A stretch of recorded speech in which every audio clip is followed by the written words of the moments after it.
छेड़छाड़ की घटना जो है पूर्णतया झूठ है। वहाँ के बच्चे पढ़ने वाले बच्चे हैं, वो छेड़छाड़ नहीं किए होंगे। और आप ऊपर से दबंग जो कौम है, दबंग जो जातियाँ हैं, उससे आप बिलोंग कर रहे हैं। आपकी बच्चियों को कौन छेड़ने जा रहा है? आप सरेआम बंदूक लेके घूम रहे हैं, आप बोलते हैं मेरी बच्चियों को छेड़छाड़ हो रहा है। ये सरासर जिसको बोलते हैं निराधार आरोप है। तेजस्वी यादव जी हैं, उनसे भी हम कहेंगे ये भेदभाव मत करिए कि हमारे जाति के कुछ लड़के हैं, इनको बचाया जाए, वो हमारे जाति के नहीं, उनको फंसाया जाए। ये मामला, अगर आप एक जात और एक कौम को लेके आप सोच रहे हैं कि हम सत्ता चला लेंगे, तो आपकी दुर्दशा बहुत नज़दीक है। मतलब आप सत्ता से इतने दूर हो जाएंगे, और जो आरजेडी है वो तो दूर रहा ही। अभी तत्काल में इसको बोलते हैं विवस्था में वो आया है, और व्यवस्था में आने के बाद अगर इस तरह की जो घटना, जिसको नंगा नाच अगर वो करना चालू करे और उसकी अगर सहमति हो डायरेक्ट इनडायरेक्ट, तो ये ज़्यादा दूर नहीं है। ये मामला बहुत ही खराब है। ये फूट डालो और राज करो वाली नीति है। अगर आप इसे कर रहे हैं तो इससे दुश्मनों को फ़ायदा होगा और आप अगली बार सत्ता में नहीं आ पाएंगे। इसका ये डिमेरिट है। इस चीज़ को नीतीश कुमार और तेजस्वी यादव को समझना चाहिए कि अगर आप अपने कौम को मदद करेंगे तो अगली बार आप सत्ता में नहीं रहेंगे, वही कौम सिर्फ आपके साथ रह जाएगी। हॉस्टल से सबसे ज़्यादा पढ़ने वाले बच्चे होते हैं और सबसे ज़्यादा सरकारी नौकरियों में जाने वाले बच्चे होते हैं और अनुशासित होते हैं। हॉस्टल के बच्चे अनुशासित होते हैं, चूँकि वो नौकरी करने से पहले ही एक सामाजिक जीवन को व्यतीत कर लेते हैं अपने छात्रों भाइयों के साथ। पटना के अंबेडकर छात्रावास में गोली कांड को लेकर के अब बिहार में बवाल मच गया है। बवाल इसलिए कि अनुसूचित जाति आयोग ने स्वतः संज्ञान लेते हुए अनुसूचित जाति आयोग के अधिकारी आज पटना स्थित महेंद्र अंबेडकर छात्रावास में गए और लोगों से मिले। इन सभी मसलों पर हम बात करेंगे। हमारे साथ में है झारखंड के मूल निवासी चिंतक और युवा नेता और अंबेडकर छात्रावास में भी रह चुके हैं द्वारिका दास। द्वारिका जी, पटना में एक गोली कांड होती है और कुछ छात्र जो है वहाँ से छोड़ के चले जाते हैं अंबेडकर छात्रावास, क्या कहेंगे? पहला तो ये है कि जो भी अंबेडकर छात्रावास से छोड़ के गए हैं, जो महेंद्र पटना में स्थित है, वो पुनः वापस आए। छात्र में छोड़ने की आवश्यकता नहीं है। और ऐसी दमनकारी नीति हम लोग आज से नहीं, बरसों से देखते आ रहे हैं। पहले भी ये नीति चलता था। पहले लाठी के बल पे हमारे लोगों को मारा जाता था, खदेड़ा जाता था, बस्तियों के बस्ती आग लगा दिया जाता था। और विडंबना देखिए, पटना जो राजधानी है बिहार का, हाईटेक राजधानी इसको बोल सकते हैं, पुरानी राजधानी है, वहाँ पे अगर कोई वेपन्स मतलब आर्म्स लेके, हथियार लेके अगर मूव कर रहा है तो ये तो आपराधिक गतिविधि है। आपराधिक गतिविधि को अगर पटना पुलिस नहीं निपट पा रही है तो ये बहुत ही दुखदाई स्थिति है। और तमाम छात्रों से आपको ऐसी स्थिति का सामना करना चाहिए। आप आइए वापस और उस छात्र हॉस्टल में रहिए, आपको डरने की ज़रूरत नहीं। अगर ऐसा कभी भी लगता है कि आप अकेले हैं तो हम लोग इधर झारखंड से ऐलान करते हैं कि आपको सुरक्षा देने में हम लोग कहीं कोई कमी नहीं करेंगे। जो हमारी लोकतांत्रिक और संवैधानिक शक्तियां हैं उसका भी प्रयोग करके और उसके अधिकारों का प्रयोग करके आप लोगों को हम लोग सुरक्षा देंगे। पटना पुलिस की बात कर रहे हैं। पटना पुलिस ने तो जो अंबेडकर छात्रावास में रह रहे थे कुछ छात्र, उस पर ही FIR दर्ज करवा दी है। ये देखिए, ये राजनीतिक दबाव होता है, इसको हम लोग को समझना चाहिए। जैसे हम लोग इसको ऐसे समझते हैं कि दबाया किसको जाता है। बाबा साहेब के अगर हमें कोट्स को अगर याद करेंगे कि जुल्म सहने वाला से ज़्यादा, जुल्म करने वाला से ज़्यादा जुल्म सहने वाला गुनहगार होता है। तो इसमें क्या है कि अगर हम जुल्म सह ले रहे हैं तो गुनहगार हम हैं। ऐसे में क्या है कि पटना पुलिस क्या कर रही है कि जुल्म मतलब कि अत्याचार कोई दूसरा कर रहा है और सज़ा कोई दूसरा पा रहा है। तो ये हमारी दो तरफा लड़ाई है। हम तो पहले एक दबे कुचले समाज से आते हैं जिसके कारण हमें संविधान में विशेष अधिकार दिया गया है, उसी के तहत हमें अंबेडकर छात्रावास मिला।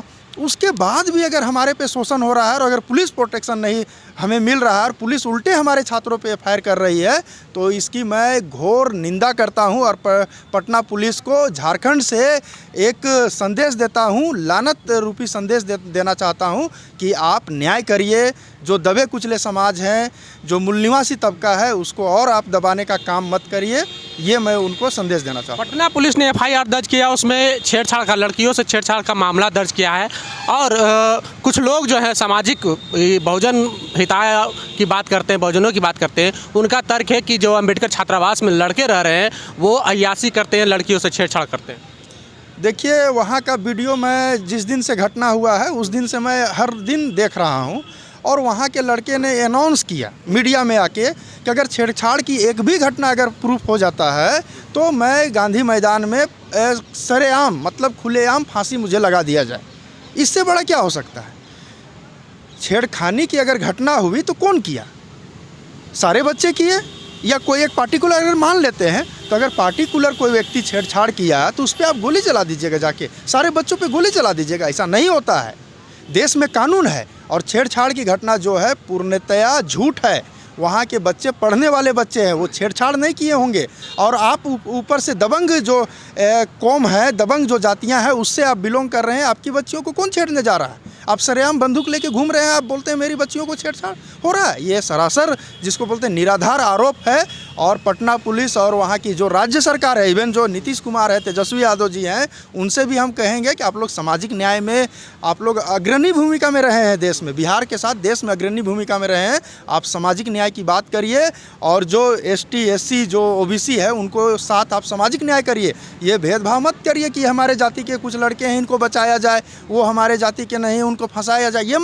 ये मामला बहुत ही खराब है। ये फूट डालो और राज करो वाली नीति है। अगर आप इसे कर रहे हैं तो इससे दुश्मनों को फ़ायदा होगा और आप अगली बार सत्ता में नहीं आ पाएंगे। इसका ये डिमेरिट है। इस चीज़ को नीतीश कुमार और तेजस्वी यादव को समझना चाहिए कि अगर आप अपने कौम को मदद करेंगे तो अगली बार आप सत्ता में नहीं रहेंगे, वही कौम सिर्फ आपके साथ रह जाएगी। अच्छा, ये अनुसूचित जाति आयोग का क्या यहाँ पे तर्क ये योगदान होना चाहिए? क्योंकि उन्होंने स्वतः संज्ञान लिया है। पटना पुलिस के द्वारा अनुसूचित जाति आयोग को इस घटना से कोई भी अवगत नहीं कराया गया, नहीं कागजी नहीं कुछ भी प्रकार से अवगत नहीं कराया गया।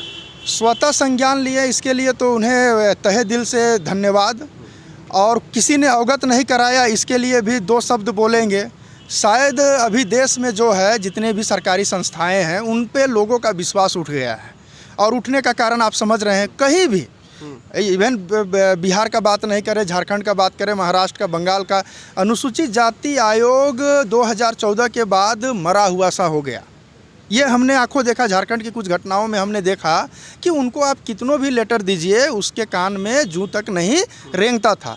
लेकिन अगर बिहार में अगर वो स्वतः संज्ञान लिए तो ये लोकतंत्र के लिए अच्छा संकेत है और ये होना चाहिए। इसके लिए हम अनुसूचित जाति आयोग को लोकतांत्रिक रूप से और सामाजिक रूप से धन्यवाद देते हैं। तो ये पुलिस का क्या रोल होना चाहिए इस घटना के, कि क्या उस घटना को अगर वहाँ पे घटना घटित हुई है तो अनुसूचित जाति आयोग को इन्फॉर्म किया जाए? बिल्कुल, देखिए अनुसूचित जाति आयोग को इन्फॉर्म करना और ना करना वो एक संवैधानिक संस्था है। और जहाँ भी अनुसूचित जाति मतलब शेड्यूल कास्ट के व्यक्तियों पे अगर अत्याचार होगा तो उनका काम है स्वतः संज्ञान में लेना, स्वतः संज्ञान में लेके उनको न्याय दिलाना। और रही पटना पुलिस की बात, तो पटना पुलिस एक संवैधानिक दायरे में आती है और संविधान जो कहता है समता का अधिकार, सबको समान रूप से न्याय पाने का अधिकार है। तो सबको समान रूप से जब न्याय पाने का अधिकार है तो पटना पुलिस भी जो वर्दी पहनी है, जो संविधान का शपथ ली है, उस संविधान के शपथ के अनुसार उसको काम करना चाहिए। और जो दोषी, असली दोषीवार है, उसको कड़ी से कड़ी सज़ा मिलना चाहिए ताकि पढ़ने वाले जो बच्चे हैं वो भयभीत ना हो। अगर अभी भी डर का माहौल बना हुआ है छात्रों में। हाँ, वही चीज़ मैं बोल रहा हूँ। अगर पढ़ने वाले बच्चे भयभीत हो जाएंगे तो देश का भविष्य कैसे सुधरेगा? आप समझ सकते हैं, बच्चे बहुत मुश्किल से गांव से निकल के, उनके पारिवारिक स्थिति क्या होती है, वो निकल के हॉस्टल में रहते हैं। और हॉस्टलों की क्या स्थिति, अगर इस पे आप बात करेंगे, बहुत ही जर्जर स्थिति होता है। एक रूम में 8-8-9-9 बच्चे रहते हैं, 10-10 बच्चे रहते हैं और पढ़ते हैं। आप बोलते हैं कि अय्यासी करने वाले, कभी नहीं। आप वहाँ उस 4 साल का डेटा निकाल लीजिए। वैकेंसी में जो आज वैकेंसी नहीं के बराबर है, उसके बावजूद भी वहाँ के बच्चे विभिन्न नौकरियों में गए होंगे। पूरे भारत के हॉस्टल का मैं बात करता हूँ, हॉस्टल से सबसे ज़्यादा पढ़ने वाले बच्चे होते हैं और सबसे ज़्यादा सरकारी नौकरियों में जाने वाले बच्चे होते हैं और अनुशासित होते हैं। हॉस्टल के बच्चे अनुशासित होते हैं चूँकि वो नौकरी करने से पहले ही एक सामाजिक जीवन को व्यतीत कर लेते हैं अपने छात्रों भाइयों के साथ। तो ये एक अच्छा संकेत जाएगा अगर पटना पुलिस उन लोगों को कोऑपरेट करे और जितने बच्चे गए हैं उनको चिन्हित करके उन्हें ससम्मान वापस लाया जाए और बोला जाए कि आप छात्रावास में ही रहे। अच्छा, उनकी सुरक्षा की गारंटी कौन लेगी? क्योंकि बिहार में तो सरकार है राष्ट्रीय जनता दल और नीतीश कुमार का, उनके पार्टी के कोई भी नेता या विधायक, कोई भी छोटा से लेकर के बड़ा तक कोई भी नहीं अम्बेडकर छात्रावास गए, ना ही उस मामले को कोई संज्ञान में लिया। संज्ञान में अगर नहीं लिए हैं तो यही तो मैंने कहा ना, पहले भी मैंने कहा कि अगर आप एक जात और एक कौम को लेके आप सोच रहे हैं कि हम सत्ता चला लेंगे, तो आपकी दुर्दशा बहुत नज़दीक है। मतलब आप सत्ता से इतने दूर हो जाएंगे, और जो आरजेडी है वो तो दूर रहा ही। अभी तत्काल में इसको बोलते हैं विवस्था में वो आया है, और व्यवस्था में आने के बाद ही अगर इस तरह की जो घटना जिसको नंगा नाच अगर वो करना चालू करे और उसकी अगर सहमति हो डायरेक्ट इनडायरेक्ट, तो ये ज़्यादा दूर नहीं है। आरजेडी और नीतीश कुमार तो अब हाशिए पे चले गए हैं। ऐसा नहीं है कि वो बहुत मजबूत हैं।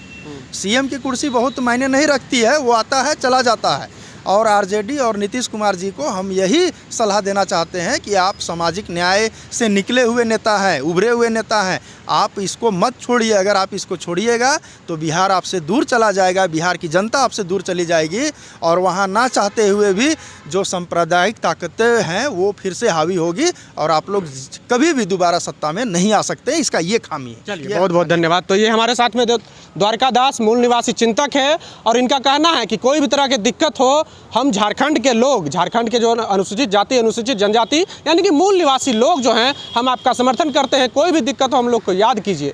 बहरहाल बने रहें द एक्टिविस्ट के साथ। बहुत बहुत धन्यवाद।